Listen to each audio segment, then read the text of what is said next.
गो अल्लाह पाक के नामा फरीद बलूचान शहरस्तान सरावान उम्मीद करना कि अल्लाह पाक तमाम मौजाना सेहत व सलामत बकन व हिच गुनाह सख्ती व सूरी मगिंदाते मरूज़ी در مورد دندانایان خروک بورتن توضیح دهیم چون که دندانایان خروک به طریق صحیح ببرید.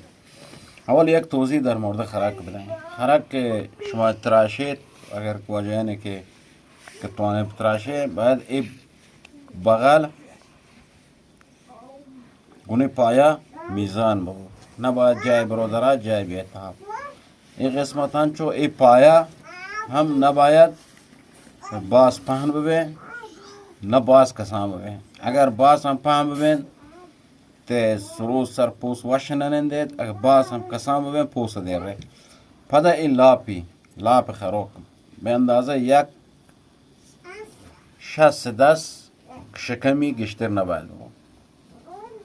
ته توین سرودن ته کسانه سروزان کنالانش کسانه این لاپی را یک کمو که از 60 پرحتر بورن. این در مورد توضیح خروک. پدا شما پیتش که خروک بوره البته برای اینه که راست دست یعنی راست کار کنه.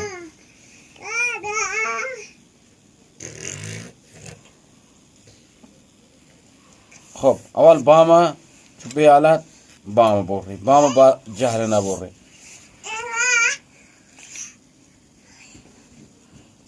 پدا اولی لابسیم خرک حالت کشویی گره شو به حالت کشویی گره اولی که لابسیم بوره. پدا دومی لابسیم یعنی باید در یک اندازه بورک ببین نک بازش فاصله ببور.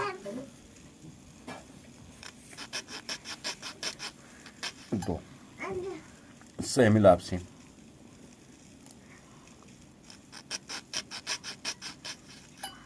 این چهارمی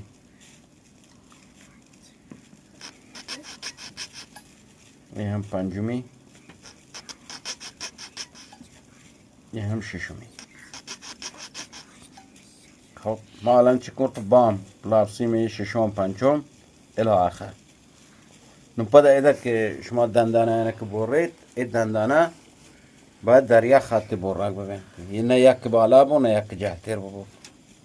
خب نولا یک کمو که پدا بوریدش که تا یک خط ببین به حالت کشوی راست بورک نبین. راست بورک ببین سیمان تش ننده خرک فروشه.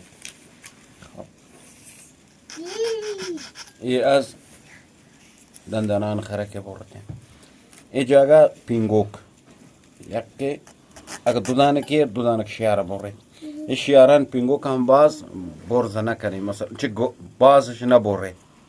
بازش بورید سیم روت آخر تا باز روت ها وش جواب نده. البته اون فقط کوک بود ساز بود بلته ٹیپ هم دو جاگه بورید به حالت کنار به کنار یک که جهل یک که بالا کم میشه بورید.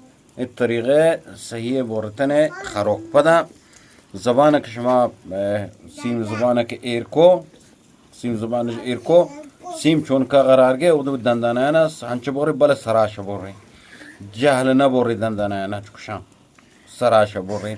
این طریقه صحیح بورتن خروک. امید کنم که کسانی کلیپ مورد پسند قرار بگیرید. الله گنجی رحمتانه باهوت